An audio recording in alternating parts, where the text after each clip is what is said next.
बिस्मिल्लाहिर्रहमानिर्रहीम। अस्सलाम वालेकुम viewers. DC value, DC rate या बुक वैल्यू, ये वो टर्म्स हैं जो आपने रियल एस्टेट ट्रांजैक्शन के टाइम में बहुत दफ़ा सुनी होंगी और डेफिनेटली बहुत सारे ऐसे लोग होंगे जिनके माइंड में इससे रिलेटेड बहुत सारी क्यूरीज होंगी।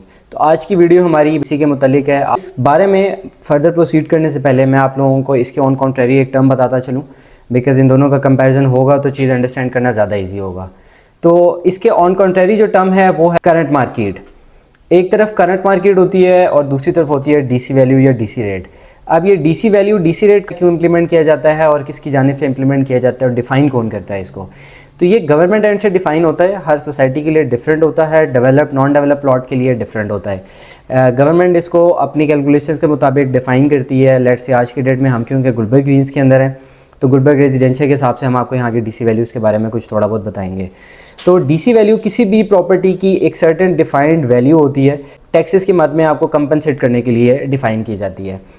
नॉर्मली अब इसकी अगर मैं आपको एक बड़ी सिंपल सी एग्जांपल बताता चलूँ तो आपने किसी भी किस्म का अगर लेट से 7 मिनट का कोई प्लॉट लिया और उसकी वैल्यू है 10 मिलियन, लेट से 1 करोड़ का आपने कोई भी प्लॉट लिया है, तो उसके अगेंस्ट जो टैक्स डिफाइंड है एफबीआर की जानिब से वो है 2% फॉर फाइलर।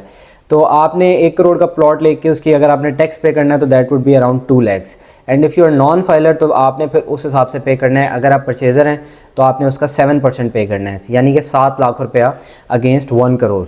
तो ये अगर हम लोग देखा जाए 1 करोड़ के बदले 7 lakh at the time of transfer आप 7 लाख जमा करा रहे हैं, फिर ट्रांसफ़र फ़ी अलग है, बाकी प्लस माइनस के जो अखराजात होते हैं, एक्सपेंसेस होते हैं वो अलग हैं। तो अल्टीमेट बंदे के पास पीछे कुछ गैप नहीं बचता है, कोई पोटेंशियल नहीं बचता जो वो उस प्लॉट में से एक्सट्रैक्ट कर सके। तो इसी चीज़ को बेसिकली कंपनसेट करने के लिए गवर्नमेंट जो है वो एक लिवरेज देती है ऑडियंस को और यूज़र्स को कि वो किसी भी प्लॉट की एक बड़ी लो वैल्यू जो है डिफ़ाइन करके आप उसका उस हिसाब से टैक्स दे सकते हैं। जैसे हमने बताया कि 1 करोड़ पे की कोई भी प्रॉपर्टी है तो उस 1 करोड़ के बदले आपकी जो इन द सेल एग्रीमेंट जो सोसाइटी में आपका जमा होता है विद ट्रांसफ़र केस जो जमा होता है, उसके अंदर जो सेल एग्रीमेंट के ऊपर आप इसकी वैल्यू लिखेंगे गवर्नमेंट एंड से डिफाइंड, वो होगी 26 लाख।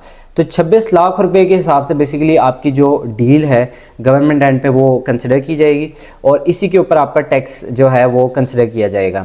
अब लेट से जैसे हमने पहले करोड़ की बात की, अब 26 लाख के हिसाब से अगर हम लोग बात करें तो जो फाइलर है उसने 2% देना है, वो हार्डली अराउंड बनता है 52,000। तो इसके बदले जहाँ पे पहले आपको एज अ फाइलर 2 लाख देना पड़ा था वहाँ पे अब आपको 52,000 देना पड़ रहा है।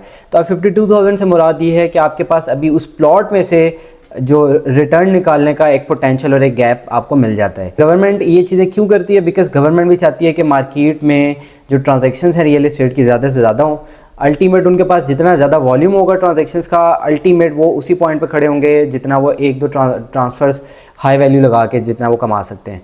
तो वो वॉल्यूम बढ़ा देते हैं, वैल्यू कम कर देते हैं। अल्टीमेट गवर्नमेंट को भी उनके हिसाब से टैक्स मिलता रहता है और यहाँ पे एक रियल एस्टेट का सर्कल भी चलता रहता है और आपका रियल एस्टेट इंडस्ट्री जो है वो मज़ीद इमर्ज करती रहती है।